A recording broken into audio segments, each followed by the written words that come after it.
When the manuscript of an unpublished, unperformed play in Shakespeare's handwriting surfaced in London 200 years ago, the bard's admirers flocked to the Norfolk Street home of Samuel Ireland and his son William Henry.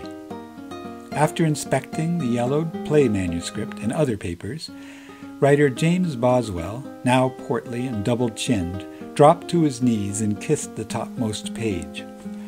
"I shall now die contented," he said. A who's who of dignitaries eagerly bought copies of the newly discovered papers, richly bound in leather.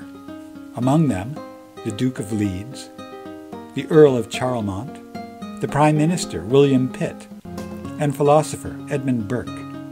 Upon reading the play manuscript, England's poet laureate, Henry James Pye, wept. Young William Henry Ireland claimed to have found it and the other papers in an old trunk. He had actually written them all himself. England was thrilled that Shakespeare's personal papers and effects had appeared at last.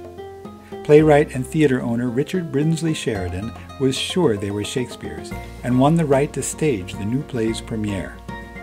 A leading actress, Dorothea Jordan, here dressed as a warrior queen, was also sure the papers were authentic. So was her lover and the father of her children, heir to the throne, the Duke of Clarence. Having a future king among the believers helped boost the paper's reputation. The Duke's brother, the dissolute Prince of Wales, examined Ireland's papers too, but was more skeptical. Indeed, so were many people in England. Several newspapers published sarcastic accounts of the paper's discovery. One newspaper announced that the lost tragedies of Sophocles had turned up, also in an old trunk. An extract, printed in Greek, was actually the translation of an old English nursery rhyme. Edmund Malone, England's foremost Shakespeare scholar, was utterly unamused. Malone had no doubt that the Shakespeare papers were a hoax.